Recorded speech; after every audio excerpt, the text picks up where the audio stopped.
Break બાદ આપનું સ્વાગત છે। ઉનાળાના દિવસોનો પ્રારંભ થઈ રહ્યો છે ત્યારે ગરમીની સાથે સાથે સામાન્ય લોકોને શાકભાજીના ભાવ પણ દજાડી રહ્યા છે।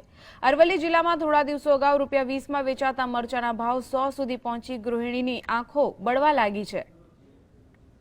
કોઈવાર ટામેટાના ભાવ તો કોઈવાર બટાકાના ભાવને લઈને ગૃહિણીઓ પરેશાન હોય છે, ત્યારે આ વખતે મરચાએ ગૃહિણીઓની આંખમાં પાણી લાવી દીધું છે।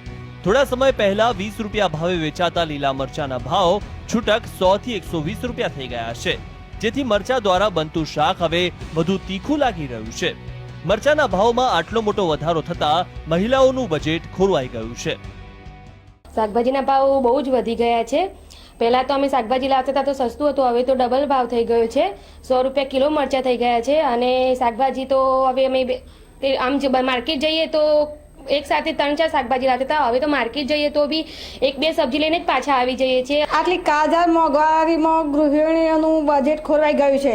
શાકભાજીના ભાવ અને મરચાના ભાવ પહેલા ₹20 કિલો મળતા હતા અને શાકભાજી જોડે ધાણા મરચા તો મફત આપતા હતા, અત્યારે મરચાનો ભાવ ₹100 કિલો થઈ ગયું છે। મોડાસાની આ એપીએમસી જે મરચાના ઢગલાથી છલકાતી હોય છે તે હાલ મરચાની આવક ઓછી હોવાના કારણે ખાલીખમ જોવા મળે છે। માર્કેટમાં એકાએક મરચાની આવકમાં ઘટાડો થતા ભાવ આસમાને પહોંચી ગયા છે, જેથી ઓછા પ્રમાણમાં આવતા મરચાનો નિકાલ કરવો પણ વેપારીઓ માટે માથાનો દુખાવો બની ગયો છે। મરચાનો ભાવ અત્યારે આવક ઓછી હોવાના કારણે થયો છે અને ઉત્પાદનમાં ઘણી ઓછી ઉપજ છે।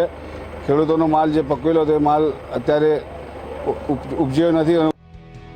વાત મરચાની હોય કે અન્ય કોઈ શાકભાજીની કે પછી કોઈ એવી વસ્તુ કે જે પરિવારનું ગુજરાન ચલાવવા જરૂરી છે, તેવી તમામ વસ્તુઓ અને સેવાઓના ભાવમાં કોઈ પણ ઘટાડો થયો નથી।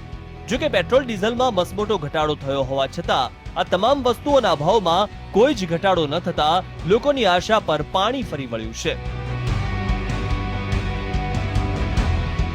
પ્રભુદાસ પટેલ, GSTV, અરવલ્લી।